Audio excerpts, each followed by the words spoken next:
আসসালামু আলাইকুম। আমি এখন মানছি বাংলাদেশি ফ্লেভারে তৈরি কোরিয়ান রাইস বল, খুব সহজে তৈরি দারুণ মজার একটা খাবার। ওরা কয়েকটা মশলা ব্যবহার করে যেগুলো আমরা খাই না, সেই জন্য আমি একটা বাংলাদেশি ফ্লেভারেই তৈরি করতেছি। দেখতে যেমন সুন্দর, খাইতে যে কি মজা বানাইলেই বুঝবেন। তো আসেন দিকে শুরু করা যাক। আমি একটা কড়াই 2 টেবিল চামচ তেল একটু গরম করে এর মধ্যে 2 কাপ পানি দিব, স্বাদ মতো লবণ, একটু মিশাই নিই, পানিটা একটু গরম হয়ে নিই। পানিটা ফুটে উঠলে এর মধ্যে আমি 1.5 কাপ চালের গুঁড়া, এটা দোকান থেকে কেনা নর্মাল চালের গুঁড়া, ওটা দিয়ে এটাকে আমি একটু মিশাই, চালের গুঁড়াটাকে একটু জাল দিয়ে নিব। মানে আমরা সিদ্ধ আটা রুটির করার জন্য যেরকম আটাটাকে আমরা সিদ্ধ করে নিই, এটাকে আমি একটু সিদ্ধ করে নিই। চুলার জালটা এখন একদম কমাই দিই, তলে যাতে লেগে না যায়। ভালো মতো মেখে নিলাম, প্রায় 3-4 মিনিট লাগলো। যদিও নরম, হাতে নিয়ে নরম দেখা যাচ্ছে, কিন্তু চামচ দিয়ে নাড়তে কিন্তু অত নরম না, সেই জন্য আমি একটা কাঠের চামচ নিয়েছি। আপনি একটু শক্ত ধরনের চামচ নেবেন, যে কোনো চামচ প্লাস্টিকের ভেঙে যেতে পারে। এখন আমি এটাকে একটু গোল করে নিয়ে হাত দিয়ে ধরা যায়, মোটামুটি একটু শক্ত, মানে একটু যথেষ্ট গরম, হাত দিয়ে ধরা যায় মোটামুটি যথেষ্ট গরম। এখন চুলাটাকে বন্ধ করে আমি এটাকে ঢেকে রেখে দেবো ঠান্ডা হওয়া পর্যন্ত, উপরটা যাতে শুকায় না যায়, আর এর গরমেই ভিতরের চালের যদি কোনো অংশ সিদ্ধ হওয়া না থাকে ওটা সিদ্ধ হয়ে যাবে। ঠান্ডা হোক, তারপর বাকি কাজটা করতেছি। কিছুটা ঠান্ডা হওয়ার পরে এখন হালকা একটু গরম আছে, এই হচ্ছে আমার একদম কুসুম গরম আছে, খুব ভালো মতো ধরা যায়। একটু ভালো মতো একটু ময়ান দিয়ে নিই, লবণ আমি আগেই দিছিলাম। এখন এর সাথে আমি পছন্দ মতো একটু ধনিয়া পাতা আর একটু কাঁচামরিচের কুচি দিচ্ছি, একটু লাল মরিচ দিচ্ছি, দেখতে যাতে সুন্দর লাগে। এখন এর সাথে একটু ভালো মতো মিলাই নিব এগুলোকে। কেউ পছন্দ মশলাও দিতে পারেন, আমি দিলাম না। মশলা দিলে অবশ্যই মশলাটা ভেজে দিয়েন, কারণ হচ্ছে এটা স্টিম হবে, তো কাঁচা মশলা হইলে অত ফ্লেভার আসবে না। ভালো মতো মেখে নিলাম। এখন আমি এর থেকে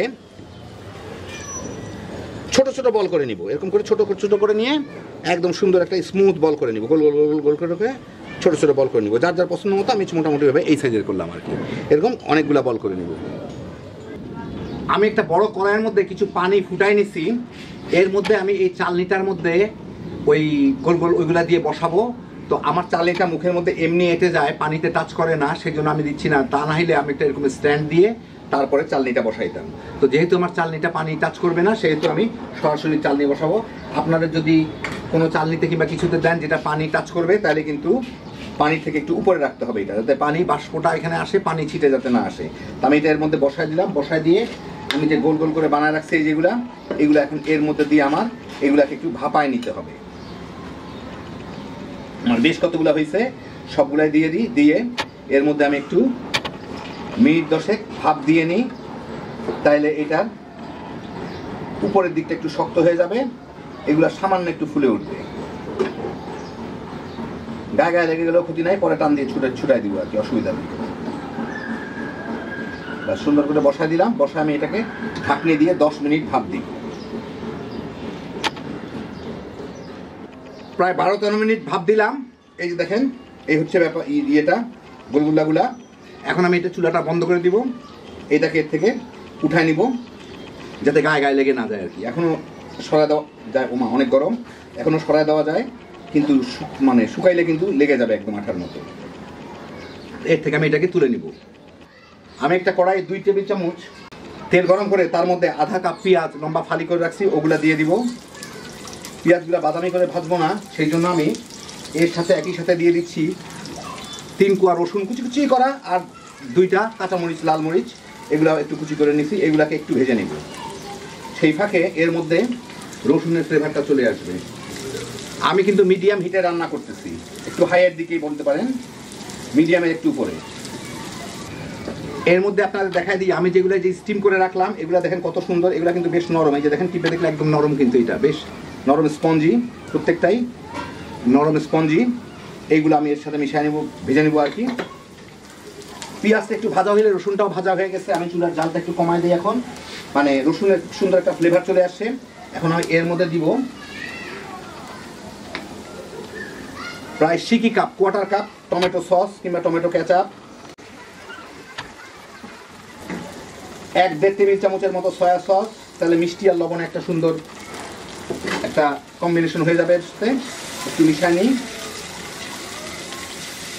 একটু ভেজে নিই কয়েক সেকেন্ড। সয়া সস একটু ভাজা হলে ফ্লেভারটা ভালো আসে। সাথে ফ্লেভারের জন্য দিয়ে দিচ্ছি আধা চা চামচ সাদা গোলমরিচের গুঁড়া, আপনারা চাইলে কালো গোলমরিচের গুঁড়াটাও দিতে পারেন, কেউ চাইলে হট সসও দিতে পারেন। একটু ভেজেই আমি এখন এর মধ্যে দিয়ে দিচ্ছি এই যে বলগুলা, সবগুলা অনেকগুলাই হয়েছে আমার 1.5 কাপ চালের গুঁড়ায়।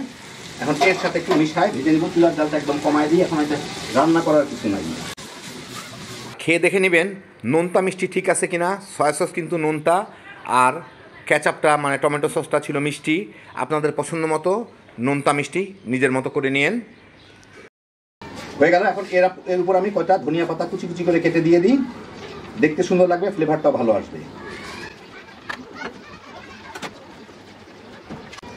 বাস সুন্দর মাখা দিলাম, হয়ে গেল আমার দারুণ মজার চালের গুঁড়া দিয়ে তৈরি দারুণ একটা স্ন্যাক্স। আপনাদের আমি বেড়ে দেখাচ্ছি। তো এই যে দেখেন হয়ে গেল আমার বাংলাদেশি ফ্লেভার তৈরি কোরিয়ান রাইস বল। দেখলেন ঘরে থাকা সাধারণ জিনিসপত্র ঝটপট বানিয়ে নিতে পারেন, দেখতে যেমন সুন্দর, খাইতে কিন্তু দারুণ মজা। স্ন্যাক্স হিসাবে বিকালে চায়ের সাথে কিংবা বাচ্চাদের টিফিনের জন্য একটু ডিফারেন্ট টাইপের জিনিস চিন্তা করলে এটা একবার বানায় দেখতে পারেন। বাচ্চারা তো পছন্দ করবেনই, বড়রাও তামা করে খেয়ে ফেলাইতে পারবেন। আরও বেশি মজা করতে চাইলে উপরে একটু চিজ ছড়াই দিতে পারেন। হ্যাপি জোশের একটা আইটেম। আল্লাহ আপনাদের সবাইকে ভালো রাখুন, সুস্থ রাখুন, নিরাপদে রাখুন। ইনশাআল্লাহ বেঁচে থাকলে আবার দেখা হবে। আল্লাহ হাফিজ।